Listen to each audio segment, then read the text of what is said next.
All right, we're so excited to be joined today by both Jennifer Say, CEO of XXXY Athletics, and Michele Tafoya of the Michele Tafoya podcast.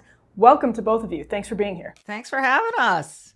Thank you, Emily. Thanks for having us. So, Michele, you are a legendary broadcaster and you have worked in these kind of elite spaces for a long time. In fact, you've covered the Olympics, and we're watching the Olympics go down right now, in the middle of people really starting to question how important that biological divide between men and women is. We've seen this come up at a couple of Olympics so far.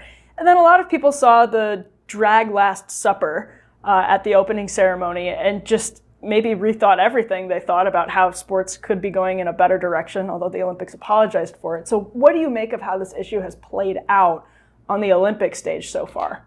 I remember when I was preparing for my first coverage, my preparation for a swim, because I did a ton of the swim in Rio and then again in Tokyo. And one of our assistants was doing research, and there was an athlete, biological female, which I shouldn't have to say that, but a female who wanted to go by different pronouns. And she was going through all the pronouns with us, and I said, this is baloney. She's competing as a woman. We're going to call her she because that's what the English language tells us to do. And that's what she is. And we sort of ditched that. Now, that was like 8-10 years ago. That was the first time I kind of thought, wow, this is something. Now cut to the opening ceremony of the Olympics, which made a lot of people angry because it was less about the celebration of the athletes and more about the celebration of identities. And that's where we've gone. That's where we're headed. And there's no one better to spearhead this movement of courage than Jennifer Say. Seeing this go on at the Olympics, seeing the backlash was a little bit encouraging. It's kind of like the Bud Light backlash, right? The Olympics are trying to dictate the way that you speak about these athletes, the descriptive words like staying away from gender, staying away from what they are. And it's just strange, and it's unnecessary, and it's divisive. You know, I would imagine also demoralizing. Jen, I want to ask you about that because you are a champion gymnast and you understand the sport, you understand competing at high levels. And so I want to ask maybe, the XXXY Athletic Fund, I imagine, is partially to counter that serious problem of female athletes being demoralized. But could you speak to how much of a problem that's been maybe even for women in sports that aren't struggling with the kind of biological sex, trans question, non-political people, athletes just getting caught up in this culture war over and over again? What has that done? I mean, we have completely abandoned material reality. That's why I think this issue is so important. It's so much more than protecting women's sports. It's about defending the truth. Michele just alluded to it earlier, but the IOC, the International Olympic Committee, issued media guidelines, which include sort of word usage, that kind of thing. And they've said you cannot use the phrases biological female or biological male when referring to trans athletes. And my understanding is there are 2 trans athletes competing in women's boxing, which is probably the worst place this could show up. It's a combat sport. But that said, they've issued these guidelines saying you cannot use these very truthful terms. And I agree with Michele, you shouldn't even need the word biological in front of either because they are just male or female. And it just, to me, is just, it's saying reality is offensive. I mean, what kind of world do we live in when we're told that reality, material reality, is going to hurt someone's feelings and is therefore offensive, and we cannot say what is true? My feeling on the matter is that I will not call trans women biological males. I'll just call them males. There, I've taken the offense right out of it. But, I think what you're asking, Emily, is, how are the athletes to deal with this? And that's what we're trying to push back on and combat on and provide support to these athletes, because so many, I know, agree with us that women's sports must be protected. They work so hard and for so long, and they can accept any loss. Any of us can as athletes, as long as it's on an even playing field. But to be told that you must accept a loss that is utterly unfair because it is at the hands of a male athlete and you have to stand there and take it and smile to be nice, I mean, it's unacceptable to me. So we want these young women, these female athletes who are currently competing, to know that when they stand up, they will not stand alone. Emily, if I could just interject too, my husband was a college athlete. We have a daughter, we have a son. And he watches this with incredulity, sort of just like, what? And then he says, look, the women have to stand up. We can't do this all for them. The women have to do this for themselves. And I agree with him. I think, but as Jen rightly put it, a lot of women are afraid to. You think about some of the swimmers on the Penn team that had to accept Leah Thomas as a teammate and accept him in their locker room. And they were told, if you fight back, if you say anything publicly, you're never going to get a job. You're not going to get a recommendation. You're going to bring controversy to the pro. That's just a fear tactic, and that needs to be countered. And so these women need to be emboldened and need to be encouraged. And I'm so appreciative of Jen for starting this. You're both friends with Riley Gaines. It does seem like it's getting less and less lonely around you. The New York Times recently has started doing reporting that is really challenging orthodoxies. It helped spread about transgender medicine and biology and all of these very, very important issues. So I want to ask both of you, as you interact with former acquaintances or colleagues in the industry, and I'm just going to go out on a limb and say I know that happens, that there are people who whisper to both of you and are afraid to say things publicly. Do you sense that people are waking up and that they will increasingly be emboldened to push us back to what was a very normal and appropriate status quo of respecting biological distinctions? Where do you guys see this going, and what do you hear from people in the industry? Whoever wants to answer that one first. I do hear privately from female athletes, former athletes, some much younger than me, not quite so long out of their sport. Some Olympians, I hear from very high level former competitive athletes, females who are like, yeah, I totally stand with you. I can't say it. It's too controversial right now. I hear from other corporate leaders that say the same thing. And I've lost patience a little bit for this. I don't want to pretend it's not hard. I don't want to tell them it's a walk in the park. It certainly isn't. Saying true but controversial things can radically alter your life. I'm not upset about where I am in my life, but it's not been easy by any means. So I don't want to lie about it, but I have lost patience. 70% of Americans agree with us because it is the common sense position, but it sure feels like it's like 1%.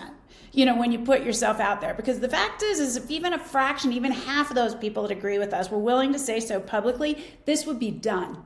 Yeah. It would be done. And so I find it quite frustrating. I do think at the end of the day that Michele is totally right, though. Sadly, sacrifice is necessary, and the currently competing athletes, and this is exactly what I saw when I was battling abuse in the sport of gymnastics, until the currently competing athletes stood up and said, no more. And don't think that wasn't a sacrifice, because they were dragged through the mud. It didn't stop. Well, it still hasn't stopped. USA Gymnastics is quite good at PRing it when it's still sort of going on. But at least they're pretending to try to fight it now, versus calling these women names. So I think we need all those people that are DMing me that have real authority. Maybe they're many medal winning Olympians, but we also need the currently competing athletes. And I think we'll get there, but it's going to be we got to keep pushing. It's a heavy lift.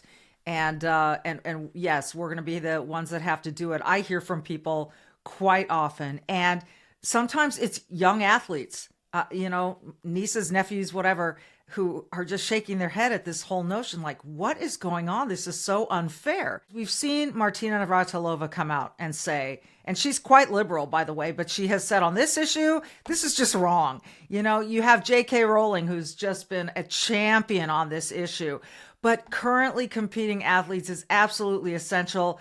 I keep saying to these young girls who get in the starting blocks at a track meet in high school, and there's a biological male next to them, get up and leave. You will get so much more support for that than you would for coming in second to this person. So get up and leave, and get your friends and your comrades around you, the people who are cooperating with you, the teammates, and say, we're not going to take this. I think I would stand up for my daughter in that way. I don't think she would want to be on a soccer team or a basketball team with a male. She understands this. She once said to me, Mom, I think I could kick field goals for the high school football team. And I said, yeah, that you probably could kick the field goal, but what if the snap was muffed and then you had all these huge 200-pound men running toward you? Then what? She goes, oh, yeah, never mind. So, it's they get it. They get it. But it is crucial that the athletes right now not wait until they get out of the sport to either come forward or not come forward, but to do it while they're in the sport. Yeah, I thought maybe I could kick field goals when I was a kid, but that's a rude awakening when you sort of play it through.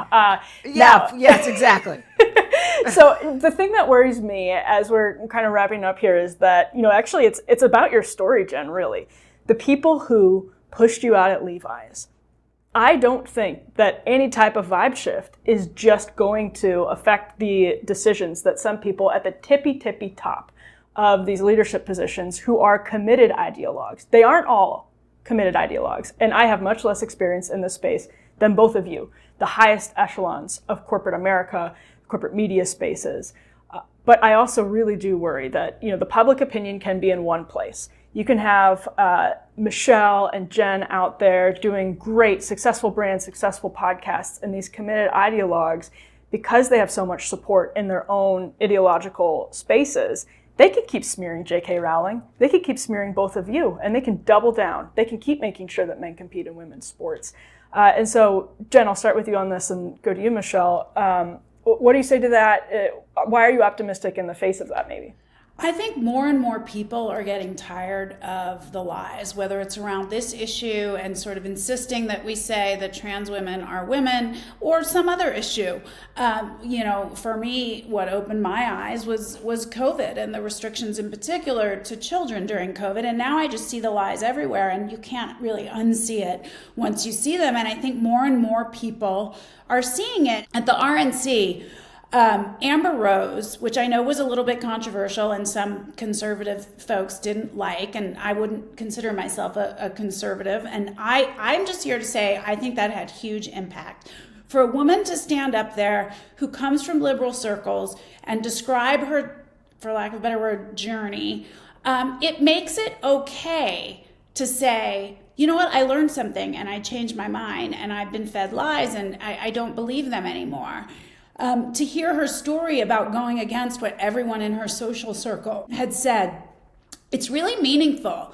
And I think conservatives, if you followed it online, which I do too much, dismiss how important that is. And I think for this movement in particular, we need to move away from it being coded as entirely a conservative political issue, because it's not. And both of the women that Michele cited, Martina Navratilova is still a committed Democrat, but she believes in reality on this issue. And J.K. Rowling, I don't would consider herself a conservative either, and I don't. And so, we need people like Amber Rose. We need people like Martina. We need more of them. We need young ones. And of course, I love and respect and value Riley's voice, and we need her to bring more young women into the fold. But this should not be politically coded in any way. This is biology. This is reality. Well, Michele, you have to push to. Oh, go ahead. Yeah. Well, I was going to say, the people in the C-suites, places like Comcast, places like ABC, Disney. Will they ever buckle? I think ever, yes. And I agree with Jen. It's going to be a slog. But I agree with her. Like bankruptcy, it happens slowly and then all at once. I think that what we're seeing in a lot of states is they are codifying Title IX to take out these allowances for transgenders to be in these other spaces. So it needs to get codified in more states.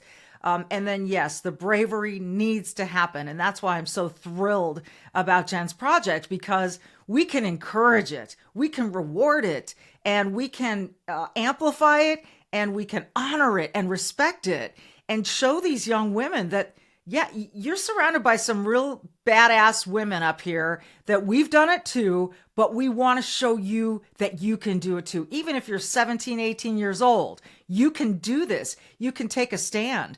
And I do think, even though it does have to be, as Jen emphasized, it's got to be people competing now. It's going to take a lot of different stakeholders, more dads, more people in the C-suites, more coaches, whether they're male or female. But you have seen some of that has gone punished. I think Jen said something that is absolutely spot on. And that is that we're noticing we're being lied to about a lot of stuff, not just this one. And whoa, so once it hits your radar, like if it's something that matters to you and you start to go through that, hold on a second, and you start to ask questions, you start to see it. It can't be unseen. It's just like the bell can't be unrung. And so I do think that this is not by any means over, but I do believe we'll get there. Yeah, I remember talking to Riley. I was thinking of this as you guys were discussing different people who've gotten involved in the movement shortly after she had stood up against Leah Thomas. And I asked if she ever thought that would happen. And she was like, no, I never thought. I was just like not thinking about politics. And I feel like that resonates a lot with many of the people that you guys are working with. So Michele Tafoya of the Michele Tafoya podcast, Jen Say, CEO of XXXY Athletics. Check out the XXXY Athletic Fund, and you can check out the line that they're both modeling right here. Looks great. Thank you both so much for coming on. Thanks, Emily, for having us. Thank you so much. Thanks for tuning into the Undercurrents channel. Make sure to subscribe and go to undercurrents.tv, my new favorite website, for even more behind the scenes and premium content. I'll see you back here soon.